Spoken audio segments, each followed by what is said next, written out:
to remove this compass so the seal can be repaired. The problem was discovered on climb out. There's a seal right here, and fluid was dripping when there was a high bank angle during climb out. So it looks like there's a slotted screw that's right here that holds it onto the aircraft.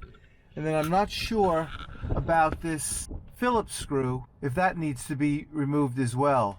But I'll first be starting by removing the slotted screw. And I know there's going to be a wire in there somewhere because the compass is illuminated.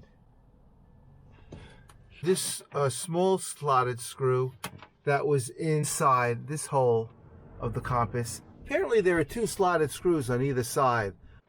What happened, this screw was just turning when not backing out. So I used my pen and inserted it where the other screw went, and I was able to push it out further. So I'm going to remove this screw right now. So this explains it.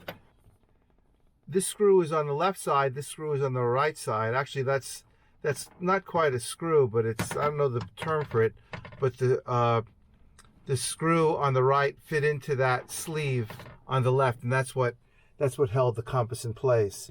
Now I'm going to gently rock the compass back and forth. Ah, got it.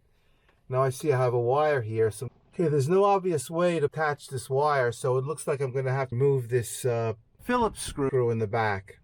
Okay, the case has been removed. The compass has been removed from the case, and you can see the wire goes to the light that's right at the top of the compass. So now I'm going to attempt to somehow remove that light, because it doesn't appear that I can detach the wire from the light. Okay, the problem I was facing is it wasn't obvious how to get these wires out without cutting them. So it turns out that what I need to do first is there are two Phillips screws by my thumb. That will allow me to remove this front, let's call it an escutcheon plate, or the front housing of the compass. That will give me access to the bulb to allow me to slide the bulb out without needing to cut the wires. Those two small screws the lower screws by my thumb have been removed. I removed the front plate, and now the task is to somehow remove the bulb. And it looks like I might be able to slide a plate that's at the top of the compass off to gain access to the bulb and remove it.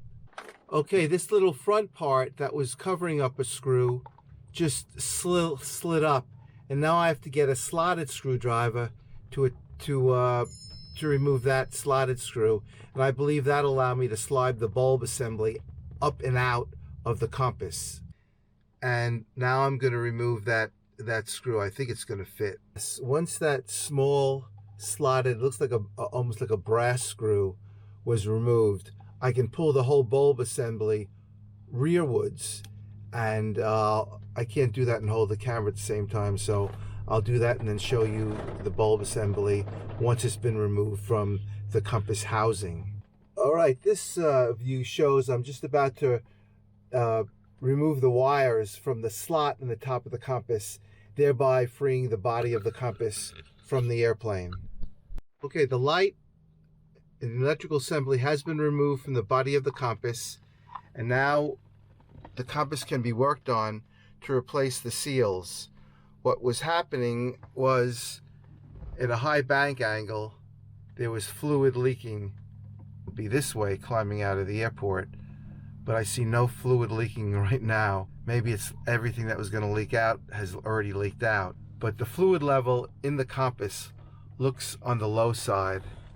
So now we got to work on checking the seals, refilling the fluid. I think it's denatured alcohol. We'll get back to you when the compass gets replaced into the housing and back into the aircraft.